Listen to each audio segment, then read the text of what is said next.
नमस्कार भक्तों, जय मां पद्मावती, जय गुरुदेव। 9 ग्रहों में शनिदेव को न्यायाधीश माना गया है। यही ग्रह हमारे कर्मों का फल प्रदान करता है। शनि सूर्य देव के पुत्र हैं और मकर कुंभ राशि के स्वामी। शनिदेव उन सभी लोगों को परेशान नहीं करते जो परिश्रम करते हैं, अनुशासन में रहते हैं और धर्म का पालन करते हैं तथा सबका सम्मान भी करते हैं। ग्रहों में शनि सबसे धीमे चलने वाले ग्रह हैं। जिस राशि में शनि विराजमान होते हैं उस राशि में एक आगे और एक पीछे राशि वालों पर शनि की 7.5 का प्रभाव रहता है। 7.5 बहुत कष्टदायी होती है, लेकिन कुछ विशेष उपाय करके हम इसके दुष्प्रभावों से बच सकते हैं।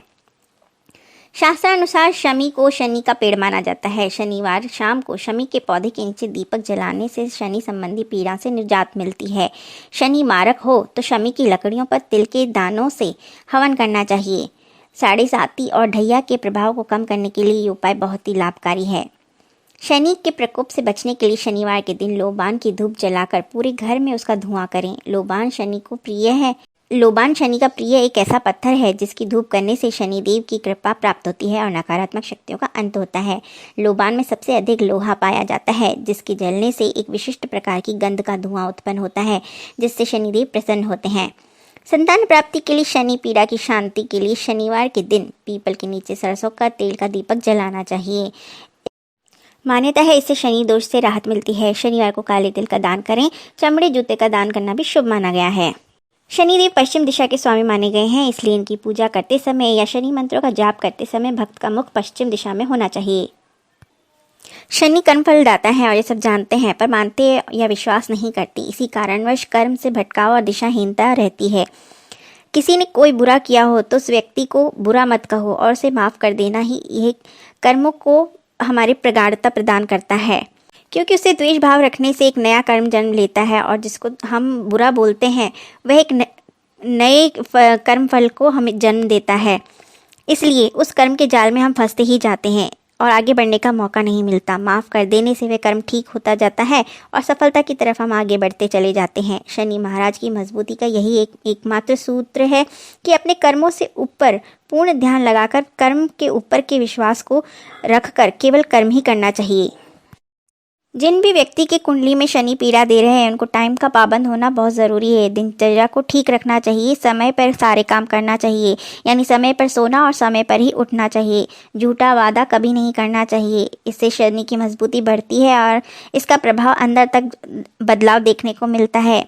यदि किसी से मिलने का वादा करें तो समय से पहले पहुंचें। इसके साथ ही यदि कोई व्रत इत्यादि उद्यापन आपने कह रखा है या किसी भी देवी देवता का कुछ बोल रखा है तो उसे पूरा करना आवश्यक होता है, अन्यथा पूरा न होने पर शनि के द्वारा पीड़ा प्राप्त करता है। इसलिए जो बोलें सोच समझ कर बोलें, यदि नहीं कर सकते तो न ही बोलें। इसके साथ ही यदि शरीर में नसों का कमज़ोर होना और खिंचाव होना महसूस होता है तो ऐसे व्यक्ति को लोहे का कड़ा उल्टे हाथ में धारण करना चाहिए। स्त्री भी लोहे की चूड़ियां धारण कर सकती हैं। मात्र 41 दिन धारण करके रखने से लाभ मिलता है। फिर उसे उतार दें तथा 15 दिन के बाद फिर इन्हें धारण कर लें। ऐसे शनि की मजबूती चालू हो जाएगी। इसके साथ ही शनि राहु केतु के मिश्रित प्रभाव देखे जाते हैं। यदि शनि कमज़ोर हो तो राहु केतु भी बुरा असर देते हैं। इसलिए शनि ग्रह दोष होने पर काम बहुत धीरे धीरे होते हैं। घर और वाहन क्षतिग्रस्त हो सकते हैं। अकस्मात दुर्घटना हो सकती है। इसके उपाय के लिए काले घोड़े की नाल को शनिवार को घर पर लगाएं या उसकी अंगूठी बनाकर धारण करें। हनुमान जी और शनि भगवान की पूजा करें। रामचरितमानस की चौपाई पढ़ें। लोहे, सरसों का तेल, काले वस्त्र, उड़द की दाल का दान करें। राहु शत्रु बढ़ाने वाला होता है, अचानक दुर्घटना कराता है, ये दिमाग के संतुलन को बिगाड़ देता है। इसलिए ओम राम राहवे नमः मंत्र का जाप करें। बहते पानी में दूध और कोयले को बहाएं। हनुमान जी के 12 नाम पढ़ें और सुंदरकांड का पाठ करें। केतु यह चर्म रोग, मानसिक तनाव, वाणी में कठोरता देता है, शत्रुओं को बढ़ाता है। इसलिए काले तिल का दान करें। हनुमान जी को चोला चढ़ाएं।